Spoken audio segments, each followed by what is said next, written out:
4, 5, 6, 7, 8. So it's very beautiful when standing leg controls the free leg.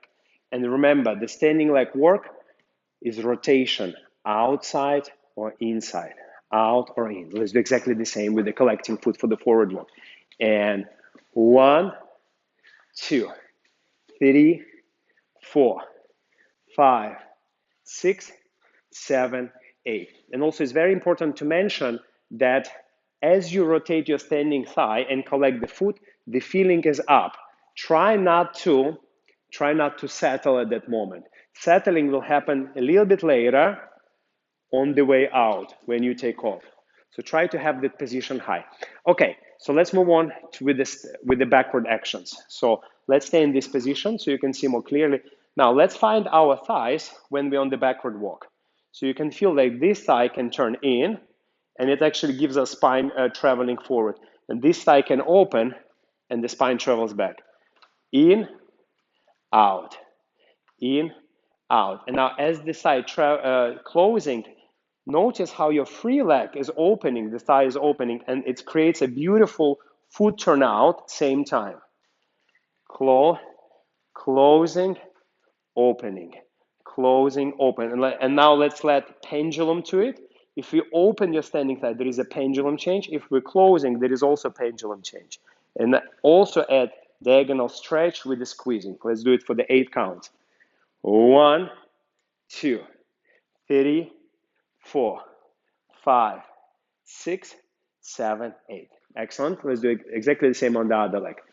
So we're working our standing leg. So standing leg, opening, opening, opening with the diagonal stretch, closing, closing, closing. And because we're doing forward and back, there is also body rocking introduced. So your spine is never quiet. It's always traveling, always moving, always reaching somewhere. Let's do it for the 8 counts.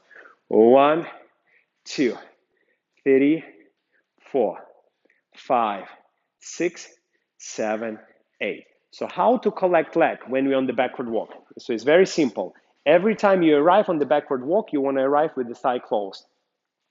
Now, as you opening that thigh, you'll see there will be hip pendulum change.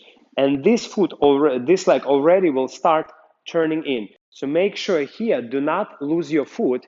And as the standing leg opening, this leg closing, make sure the foot stays turned out. Not this way, but it stays turned out. So always resisting to that closing of the thigh motion, because you don't want to have feet like that. So let's do it for the 8 counts, collecting feet using standing leg. And 1, 2, and 3, 4, and 5, 6, and 7, and 8. Exactly the same on the other leg. And collecting leg. 1, 2, collect 3. And you see from here, if we want to point, we have to actually closing our thigh. And we close so much that this one is start opening, and then we have that tightness in here, which is very beautiful. And go 1, 2, 3, 4, 5, 6, 7, and 8. Excellent. Now, how to take a step when you're going backwards? So there is 2 ways to take a step. For example, if we're here, so we land on the closed thigh. Now we start opening the thigh, and that rotation of the standing leg, bring your free leg in. Now you have 2 choices. For a little bit advanced level, you're gonna start actually closing your thigh in and already start opening this thigh out as you land. So this is a little bit more advanced level. Or you can do more basic level.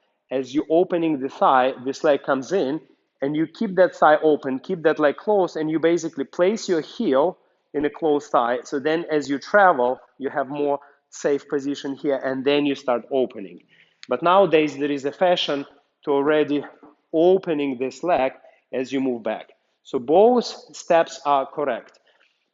Very often, if you have a lot of traveling, it's better to use opening of the thigh.